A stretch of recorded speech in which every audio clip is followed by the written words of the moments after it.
Hindi kanya nag-isip. Anong koneksyon? Tama. May koneksyon mga kababayan. Yung impluensya ng kanyang mga pinagsasabi sa ating mga kabataan, pati ng kanyang tatay, namana, natingala yung masamang pag-uugali.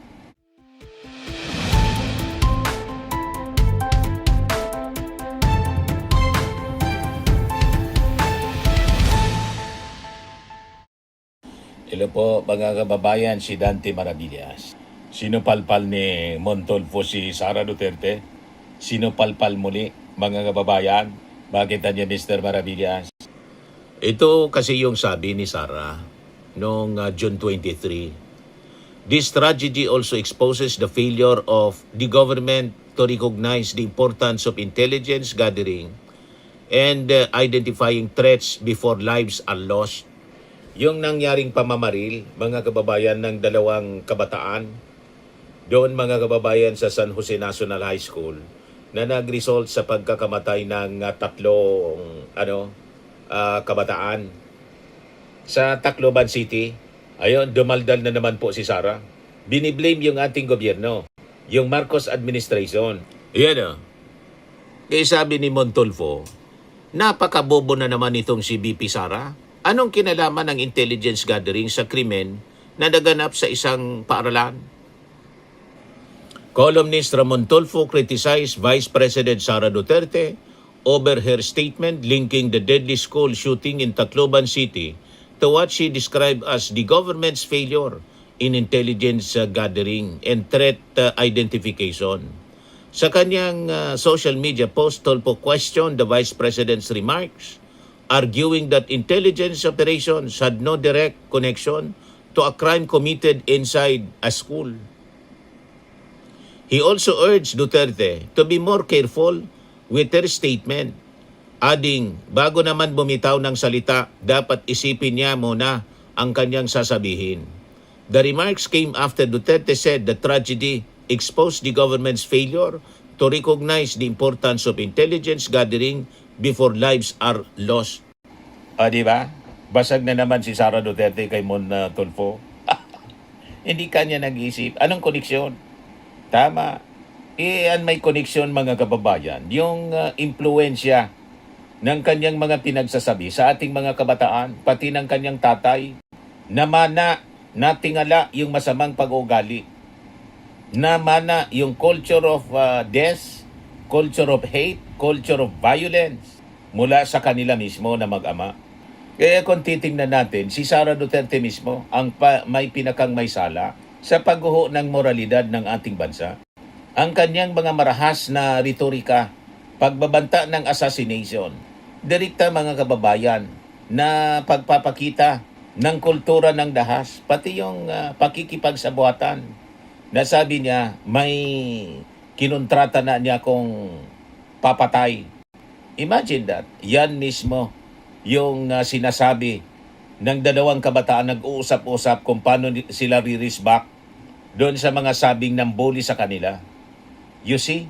So ito nagbunga ngayon ng trahedya sa mga paaralan tulad na nangyari po sa Tacloban. So makikita natin ang koneksyon ng mga salita ni Sara Duterte sa nangyari pong marahas na shooting incident dito sa Tacloban City. Ang DDS, culture at brand ng takot. So ang ugali po ni Sara na mahilig po magbanta ng patayan at magsalita tungkol po sa bloodbath galing lang po sa DDS style ng tatay niya. So ano yung binibigay na mensahe nito sa ating lipunan? Na ayos lang po gumamit ng dahas para makuha ang gusto mo. So nandyan yung epekto sa ating mga kabataan at normalisasyon sa paggamit ng baril. Kapag ang isang mataas na opisyal mga kababayan ay normal na kung magsalita tungkol sa pagpatay, nawawala na rin po ng takot yung ating mga kabataan. So ang nangyaring pamamaril mga kababayan doon sa Tacloban City, kung saan ang isang minor de edad gumamit ng baril, resulta po siya ng lipunan na nasanay sa balita ng patayan at paggamit ng dahas ng armas. Tapos nandyan pa yung kanyang paninisi. Imbes mga kababayan na mag-isip ng solusyon. So bilang pong dating kalihim ng DepEd, dapat sana modelo siya ng kapayapaan sa mga estudyante. Pero sa halip na tumulong na ayusin ang kultura ng kabataan, ginamit pa ni Sara ang trahedya para atakin yung ating gobyerno tungkol sa intelligence gathering. Kaya sinupalpal mga kababayan ni Montulfo. Ano ang koneksyon? Then sinagot naman ito ng Palasyo Malacanang na ang mga sangkot anyang mga estudyante, hindi mga terorista. Mali yung natitingala ng ating mga kabataan kay Sara Duterte. Yun lang pagmumura niya mga kababayan. Napakamaling halimbawa ang kanyang pinapakita sa ating mga mamamayang Pilipino, lalo na sa ating mga kabataan.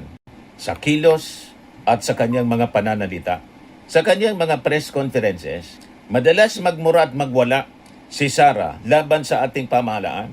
Hindi po ito ang inaasahang asal sa isang pangalawang pangulo ng ating bansa. Nagbanta pa siya kay Senador Amy Marcos na kung hindi daw titigil sa pang-atake sa kanya, hukayin niya yung bangkay ng dating Pangulong Ferdinand Marcos Sr. at itatapon sa West Philippine Sea. Imagine that. Then comes now yung ini-imagine niya na pugutan ng ulo yung ating Pangulo. Si Lisa Marcos pinagbantaan, yung ating Pangulo si Lisa Marcos at saka si Martin Romualdez na ipapapatay. At nag-contact na daw siya ng hitman, no joke pa. Alam nating lahat yan at party siya ng Articles of Impeachment. Number 1 sa Articles of Impeachment. So kahit sinabi po ni Sara na conditional lang daw yung kanyang pagbabanta, kinumpirma mga kababayan ng NBI na ito ay isang aktibo at planadong kriminal na sabuatan. Lumabas din sa mga investigasyon na ang mga hinala ang hitmen ay bahagi ng kanyang sariling security detail. Kaya importante mga kababayan yung guilty verdict sa impeachment complaint laban kay Sara Duterte. Kasi malagang akbang ito, mga kababayan, para tuldukan, tapusin yung culture of impunity o ang kawalan ng parusa sa mga makapangyarihan na gumagawa ng mga ganito na mga pagbabanta. So bilang isang abogado at nanumpa sa ating konstitusyon, ang ginawang pag-amin ni Sara Duterte sa pagkuha ng isang hitman, hindi lamang po lantarang paglabag sa ating batas, kundi isang pag-atake po sa rule of law. Ang kanyang depensa po na conditional threat ay isa pong pambabastos sa kanyang sinumpaang tungkulin sa mata ng batas. Ang pakikipagsabuatan para pumatay ng kapwa ay isa na pong krimen. Seryoso po siya at dapat walang puwang sa isang sibilisadong lipunan mga kababayan. So winasak niya po ang integrity ng Office of the Vice President at ng kanyang propesyon sa pagiging utak ng isang kriminal na sabuatan. So kailangan nating ituwid mga kababayan ang nawalang civility sa ating bansa. Ang kanyang pananalita ay hindi lamang bulgar. Ito po ay isang kababuyan sa isang naging DepEd Secretary. Imagine that. Na sana ay dapat nagtuturo mga kababayan ng tamang asal sa ating mga kabataan. Nilason po ng ganitong diskurso ang ating bansa. So ang pagpapanagot sa kanya mga kababayan, ang magpapabalik sa moralidad na nawala noong panahon ng rehimeng Duterte. So kailangang ituro ang pagpapahalaga sa buhay mga kababayan.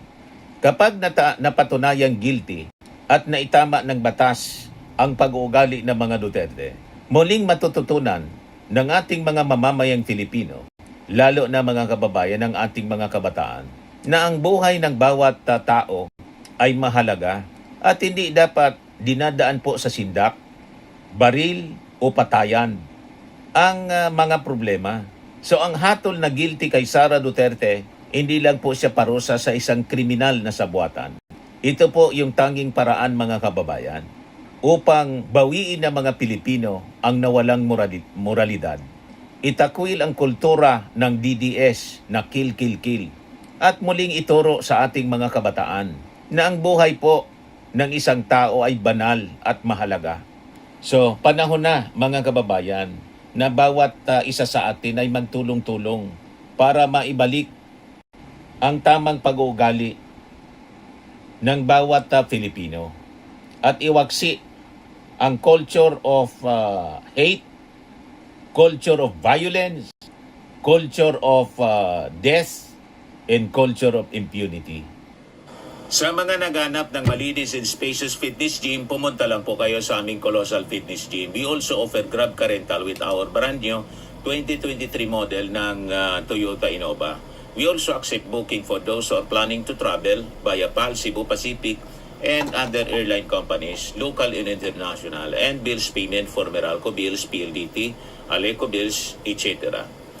Ang Colossal Fitness Gym is located at 3rd floor Security Bank Building, Landco Business Park, Legazpi City, Albay.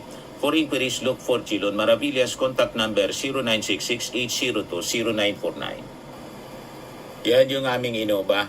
Lagi na pong matao sa amin. Pati mga foreigners po, tingnan ninyo. Mga British tourists sila.